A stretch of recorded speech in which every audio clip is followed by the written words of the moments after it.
What to know about South Korea's presidential election? South Koreans vote Wednesday to choose their next president. Seoul, South Korea. Whoever wins South Korea's presidential election Wednesday will face a host of major issues, including skyrocketing housing prices, threats from nuclear-armed North Korea, and a debate about how to heal a nation sharply split along ideological, generational, and gender lines. Here's what to know about the election for leader of the world's 10th largest economy. What's at stake? The winner will take office on May 10 for a single 5-year term. Current Liberal President Moon Jae-in is barred by law from seeking re-election. The candidate who receives the most votes is declared the winner, even if that person fails to achieve majority support.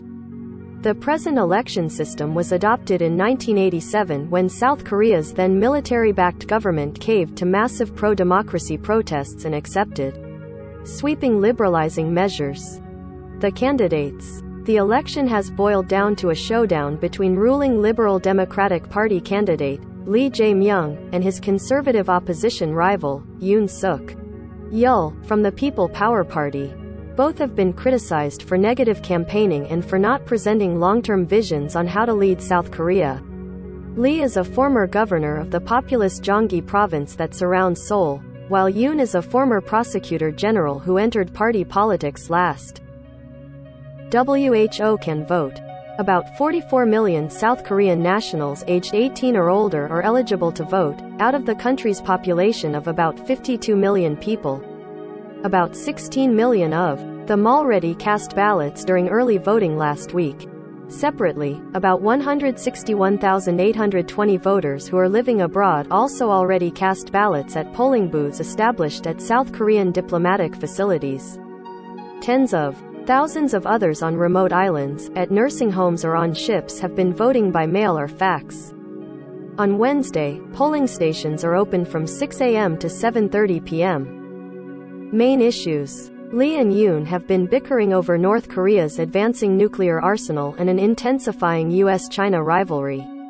Lee, who has often expressed nationalistic views, hopes to win exemptions from UN sanctions against North Korea to revive stalled inter-Korean economic cooperation projects. He also believes Seoul could act as a mediator between Washington and Pyongyang to revive dormant nuclear diplomacy. Yoon says he would seek a stronger U.S. security commitment to deter North Korean aggression. He wants to launch preemptive strikes on the North if it displays signs of attack. While Lee favors a balancing act between Washington and Beijing, Seoul's chief security ally and its biggest trading partner, respectively, Yoon has made it clear that a boosted alliance with the United States would be the center of his foreign policy. Both have promised to offer economic relief to small business owners hit by pandemic-related restrictions, provide millions of public housing units throughout the country and to create more jobs. Scandals. The mudslinging between Lee and Yoon involves plenty of bizarre accusations targeting the candidates and their families. Yoon's wife was forced to apologize over suspicions that she falsified her work experience when applying for teaching jobs at colleges. Lee's wife also apologized over allegations that she privately used official funds and made public servants do her personal errands while her husband served as a Gyeonggi. Yoon has attacked Lee over allegations that Lee is a central figure in a corrupt property development project launched in the city of Sungnam when he was mayor there. Lee and his allies have tried to link Yoon to that scandal and also accused the opposition candidate and his wife of having depended on shamanism, an ancient religious belief, too much. Virus fears. Wednesday's vote will take place as coronavirus infections surge.